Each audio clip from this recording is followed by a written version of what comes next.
A paz do Senhor Jesus Cristo, bom dia. Hoje é dia 9 de abril, é o dia 144 do nosso propósito de leitura da Bíblia inteira de Gênesis e Apocalipse. Eu fiquei 2 dias sem postar o vídeo, como eu falei anteriormente. Estou com algumas dificuldades com o meu celular e também a correria do dia a dia. Eu não consegui buscar uma forma de consertar esse celular.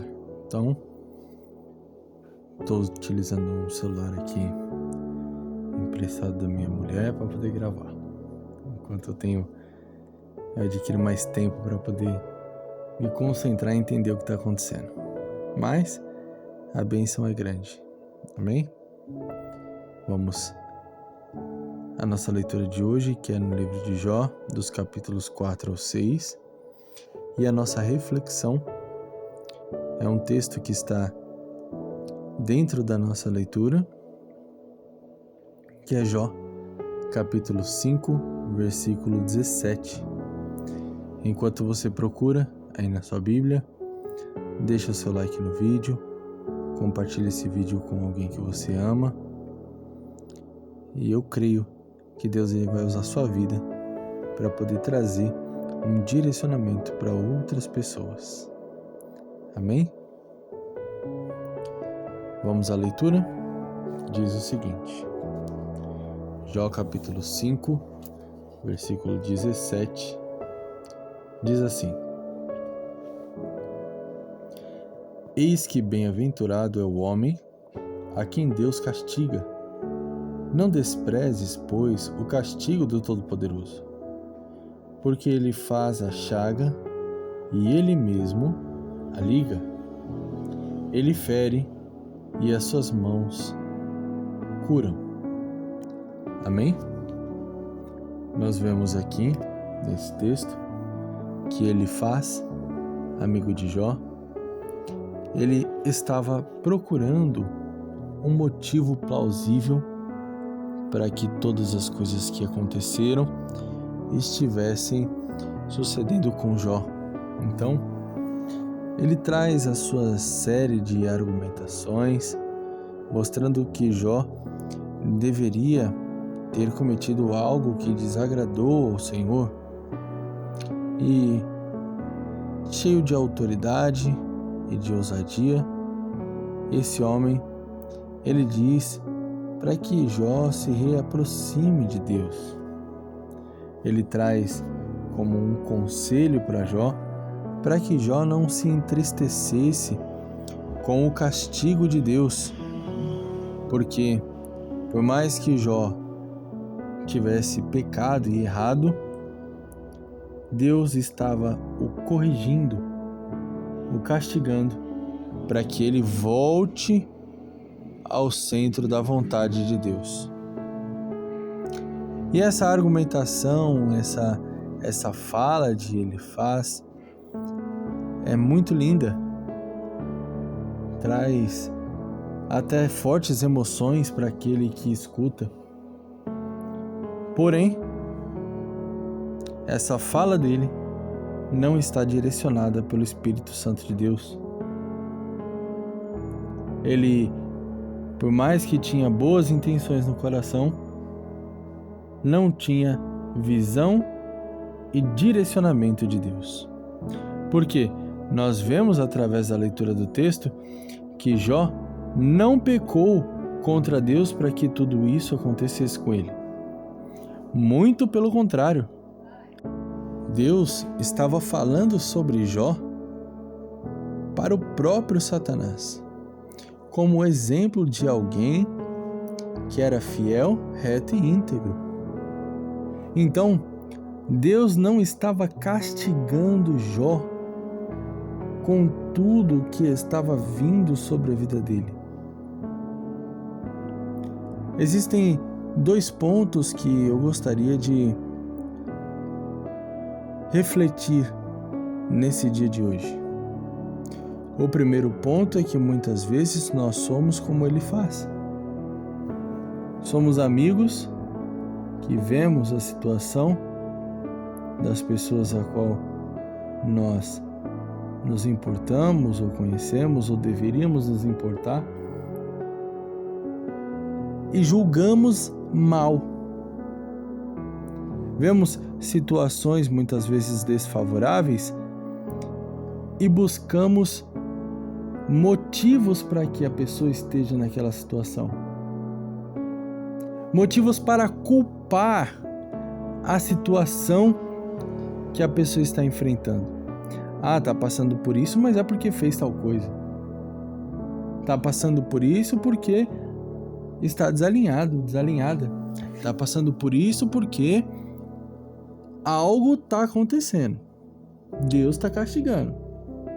Então, ao invés de buscar soluções, ao invés de trazer um apoio, ao invés de dar o ombro amigo, que é o que todo amigo deveria fazer, nós tentamos justificar o motivo pelo qual a pessoa está naquela situação desfavorável.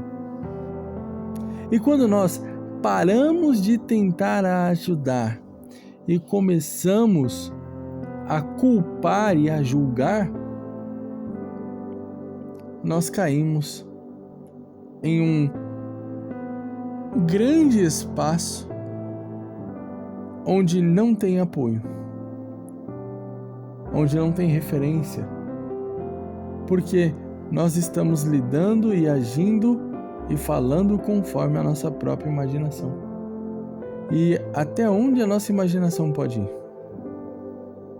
Porque quando nós somos direcionados por Deus, nós conseguimos olhar para uma situação desfavorável, ter discernimento e entender o que está acontecendo verdadeiramente. Então, nem todos que falam a palavra do Senhor estão falando da parte do Senhor. Aí nós chegamos ao segundo ponto, ao segundo ponto que eu gostaria de refletir. É que muitas vezes nós recebemos palavras de pessoas que são usadas por Deus, que têm um certo destaque, uma certa relevância, mas essa pessoa, por mais que fale em nome do Senhor, não fala aquilo que o Senhor mandou ela falar. Então, se nós aceitamos, se nós abaixamos a nossa cabeça, se nós reconhecermos tais palavras como realmente parte da nossa vida pessoal, nós estamos aceitando maldições que nós nunca tivemos. Veja, ele está dizendo que Jó fez alguma coisa para isso acontecer com ele, mas Jó não tinha feito nada. Agora, se ele simplesmente aceita, o que ele faz? Ele começa a questionar, a criticar, a se decepcionar com Deus e com a situação dele, sendo que Deus não tem nada a ver com isso. Por quê? Porque ele tomou posse de uma palavra de maldição, de uma característica maldita que ele nunca teve. Porque ele estava passando pelaquilo como um processo de amadurecimento e de crescimento espiritual. Deus estava permitindo que tudo isso acontecesse, mas no intuito de se revelar de forma sobrenatural para ele. E usar toda essa situação para envergonhar Satanás. Agora, se ele acredita na acusação do seu amigo, só porque o amigo está falando a palavra de Deus, se ele automaticamente acredita que Deus está usando o amigo dele, em vez de olhar com um olhar de discernimento, ele toma sobre si todo aquele jugo pesado. Todas aquelas palavras pesadas que o amigo dele estava lançando. Então, tem pessoas que estão em processo de amadurecimento, em processo de crescimento espiritual, de desenvolvimento, mas porque acredita em tudo que os outros falam, porque deixa de pedir discernimento espiritual, deixa de orar a Deus pedindo para que Deus dê visão espiritual direcione verdadeiramente os passos, as palavras. Porque não faz isso, não busca da parte de Deus, ela toma sobre si toda sorte de maldições. Então, quando essa pessoa abre a sua vida, abre a sua mente para tomar posse de palavras de maldição que ela não deveria tomar posse, que nem deveria estar sobre a vida dela, ela abre uma brecha para o inimigo tocar e agir fora daquilo que Deus mandou ele fazer. Por quê? Porque o inimigo, para tocar em quem é fiel a Deus, tem que pedir a liberação. Mas a partir do momento que você deixa de ser fiel a Deus, o inimigo ele tem liberdade para tocar em o que ele quiser da sua vida. Mas calma aí, como assim deixar de ser fiel a Deus? A partir do momento que você para de acreditar em Deus, para de viver a sua vida confiando no Senhor, e começa a desacreditar de Deus, desacreditar do poder de Deus, você se afastou, você se desviou. Você deixou a incredulidade tomar conta do teu coração. E a incredulidade é uma injeção letal na fé de qualquer pessoa. Quem é incrédulo, por mais que, eu acredito em Deus, mas quando é para colocar em prática a fé não consegue, acha que é impossível acontecer, uma pessoa com uma incredulidade dessa, por mais que ela diz que acredita em Deus, ela nunca vai ter uma vida espiritual viva, verdadeiramente ativa, até que ela consiga entender e se converter desse quadro de frieza espiritual e incredulidade. Mas enquanto ela estiver dentro desse quadro, ela abre brechas para que o inimigo faça muitas coisas. Porque aí o inimigo vai oprimir. O inimigo sabe trabalhar. Se Deus não pode fazer, então você tem que se matar para fazer aquilo que Deus deveria fazer. E aí você se frustra. E aí ele lança depressão. E com a depressão ele lança o pânico. E com o pânico ele te isola. E depois de te isolar, ele faz a sua mente e consegue ceifar a sua vida. Então, é necessário entender os processos e principalmente entender quem você é diante de Deus. Está sendo fiel verdadeiramente a Deus? Se você está sendo fiel a Deus, não tenho por que acreditar em qualquer falsa acusação. Você sabe quem você é. Você sabe o que você está fazendo. Você conhece as suas atitudes. Você sabe quem é o seu Deus. E você tem certeza de que você é fiel a Ele. Então, não tem necessidade nenhuma de aceitar as falsas acusações. Aceitar o peso que outras pessoas tentam lançar sobre a sua vida. Amém? Fique com essa reflexão. Tome cuidado para não julgar os outros por pura emoção ou preguiça de não ajudar. Não quero ajudar. Ele está passando por isso porque ele fez alguma coisa. Seja um bom amigo. Estenda as mãos. Ore com essa pessoa. Ajude essa pessoa em tudo quanto você puder. Se você estiver com algum amigo que esteja passando por situações complicadas. Agora, se você está passando em uma situação complicada, analise a sua vida com Deus.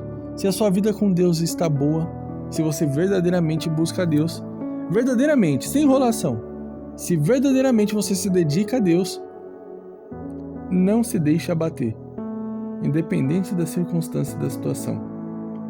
Porque Deus ele quer te ensinar coisas novas no meio dessa tribulação.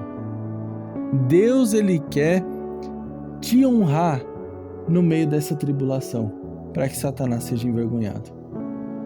Então, não feche as portas para o agir de Deus. Não tome decisões emocionado ou emocionada. Foque naquilo que Deus tem para a sua vida e viva isso intensamente. Vamos orar? Hoje, então, ainda dentro do livro de Jó, eu quero fazer uma oração para que Deus venha quebrar as obras do maligno, utilizando a autoridade e o poder que tem no nome de Jesus. Deus, em nome de Jesus Cristo, toma em tuas mãos a vida dos teus filhos, reveste com o teu poder, com a tua graça. Pai, eu quero te pedir, Senhor, que o teu Espírito Santo venha tocar cada uma dessas pessoas que trabalha todos os dias para permanecer fiel a Ti. Pai, em nome de Jesus, fortalece os teus filhos, reveste eles com o teu poder e repreenda com o poder que tem no nome de Jesus, com a autoridade do nome de Jesus, toda astuta cilada do inimigo, tudo que o inimigo estiver lançando contra a vida dos teus filhos, contra a vida espiritual, contra a vida profissional, contra a vida sentimental, toda cilada do diabo seja desfeita agora pelo poder do nome de Jesus. Todo espírito de acusação seja repreendido pelo poder do nome de Jesus. Que o Senhor venha guardar, fortalecer e encher com a tua graça as famílias, os filhos e os pais de cada uma dessas pessoas. Toma em tuas mãos, Pai, os projetos, os planos. Toma em tuas mãos o ambiente familiar e que o teu Espírito Santo venha transformar todas as pessoas de dentro para fora. Eu quero te pedir também para que o Senhor tenha liberdade para fazer infinitamente além daquilo que nós pedimos ou pensamos. Em nome de Jesus. Amém. Que Deus abençoe a sua vida, a sua família. Até amanhã, em nome de Jesus.